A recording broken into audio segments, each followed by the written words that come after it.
দর্শক, যেমনটি দেখছি জামাত মনোনীত প্রার্থী ডক্টর আব্দুল মান্নান এবং বিএনপি মনোনীত প্রার্থী ইঞ্জিনিয়ার ইশরাক হোসেন কিন্তু একসাথে দাঁড়িয়ে কোলাকুলি করছেন এবং তারা কিন্তু দুপুরের পরে আরও ভোটার টার্নআউট আবার বাড়বে আমাদের। এখন যেহেতু একটু লাঞ্চ আওয়ার, তো সার্বিকভাবে এখন পর্যন্ত তো ভালো আছে। আশা করি যে এইটার ধারাবাহিকতা বজায় থাকবে, একটা শান্তিপূর্ণভাবেই ভোট গ্রহণটা সম্পন্ন হবে এবং ভোট গণনাটাও শান্তিপূর্ণভাবেই হবে। ভাই কেমন দেখলেন? আলহামদুলিল্লাহ, বাইরে ভিতরে সব জায়গায় সুন্দর পরিবেশ আছে। আমি যত জায়গায় গিয়েছি, ধানের শীটের বুথগুলোতেও আমি গিয়েছি, বাইরে যারা চেয়ার টেবিল নিয়ে আছে, কারণ সবাই আমরা ভাই, এটা বুঝতে হবে। আমরা মানে ফ্যাসিস্ট বিরোধী আন্দোলনে একসাথেই ছিলাম।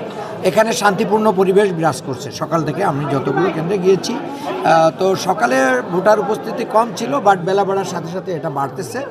আমরা আশা করি সহনশীলতার মধ্য দিয়ে আমরা ঢাকা ছয় একটা নতুন দিগন্তের সূচনা। দিন শেষে কেউ একজন হারবেন, কেউ একজন জিতবেন। আমি আমি আমি আমি আমি যেই জিতুক আমি তাকে সহযোগিতা করব, যে হারবে তাকে নিয়ে কাজ করব। এটা তো অবশ্যই একজন, এটা হার জিত তো থাকবে, জিতবে একজন, ক্যান্ডিডেট আমরা 7 জন। তো এখানে আমাদের একটা খেলোয়াড় সুলভ মনোভাব নিয়ে আমাদেরকে কাজ করতে হবে। যে আমি হেরে গেলাম, আমার সব শেষ হয়ে গেল, সেই কারণে আমি ভোটকে প্রভাবিত করার চেষ্টা করব। অতীতে এই জিনিসটার বিরুদ্ধেই তো আমরা লড়াই সংগ্রাম করেছি। আর আমাদের মধ্যে অত্যন্ত সৌহার্দ্যপূর্ণ সম্পর্ক রয়েছে। আমাদের মান্নান সাহেব আছেন, আমরা দুজনই মেজর ক্যান্ডিডেট। তো আমরা তো একসাথে এর আগেও বহুবার একসাথে আমরা বিভিন্ন জায়গায় দেখা হয়েছে, কুশল বিনিময় করেছি, বসেছি, এলাকার ভবিষ্যৎ নিয়ে কথা বলেছি।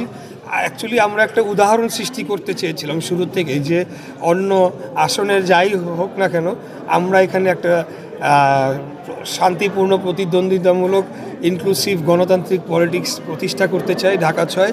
এটা আমাদের মধ্যে একটা কথা হয়েছিল। তো আলহামদুলিল্লাহ সেই অনুযায়ী আমাদের কার্যক্রমটা আমরা করতে পেরেছি। এদেরকে কোনো ডিস্টার্ব করছে কিনা?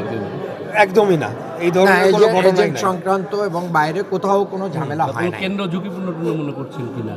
কোনো কেন্দ্র ঝুঁকিপূর্ণ মনে করছি না। আসলে আমি মনে করি যে বিগত দিনে আওয়ামী লীগ সরকারের আমলে তারা যেভাবে ভোট রিগিং করতো, সেই কারণেই সেই সমস্যাগুলোর উদ্রেক হতো বা উৎপত্তি হতো। যে এজেন্টদেরকে বের করে দেওয়া, কেন্দ্র দখল করে নেওয়া, ব্যালট বাক্স ছিনতাই করা, সিল মারা।